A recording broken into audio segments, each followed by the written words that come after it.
It's that time of year again. It's solar iBoost time.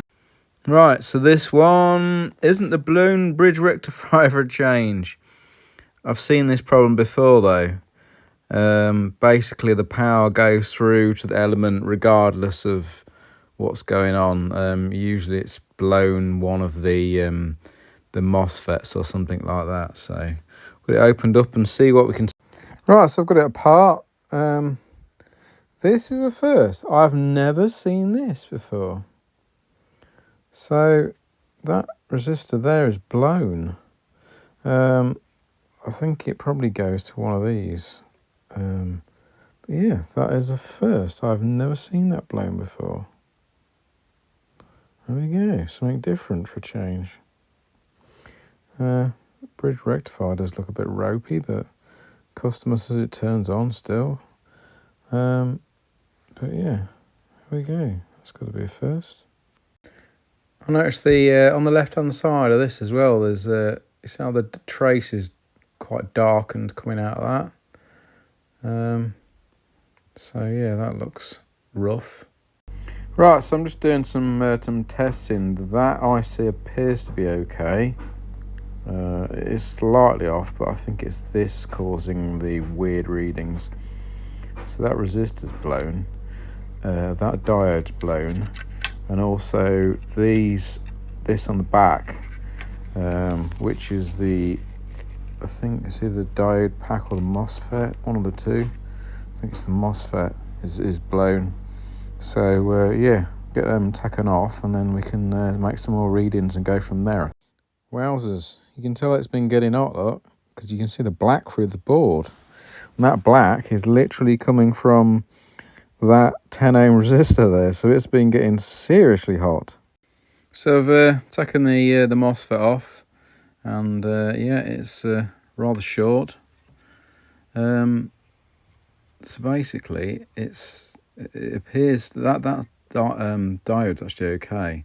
It's just showing short because of the MOSFET on the other side. So yeah, it looks like it's gone short, and then it's pulled a lot of current through that 10 ohm resistor for some reason. So usually when they go short they don't do that, but how bizarre. So I've got I haven't got any of I've got the MOSFETs, but I haven't got any of these 10 ohm resistors, so I've ordered some in. Right, that was fun. The supplier kept on sending me the wrong resistors constantly.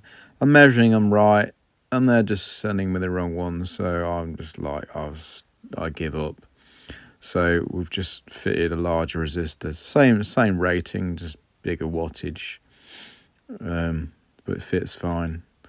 So yeah, that pad there was completely fried, so I had to run a jumper from there to there, and then we've replaced the MOSFET on the back, so that's all replaced. Bridge rectifier appears to be all right. Mostly normal readings on that, and the diode pack's all right, so nothing's wrong with that. So I've gone over the whole board and done the readings, and everything appears to be okay. The readings for this are slightly off, but it's hard to say what's causing that, because the thing is it might be because this is slightly different than the one that they fit in it. Because I put in a one with short circuit protection, so that if the heating element in the heater goes short, it doesn't kill this, whereas the one they put in, it just blows up when they do that.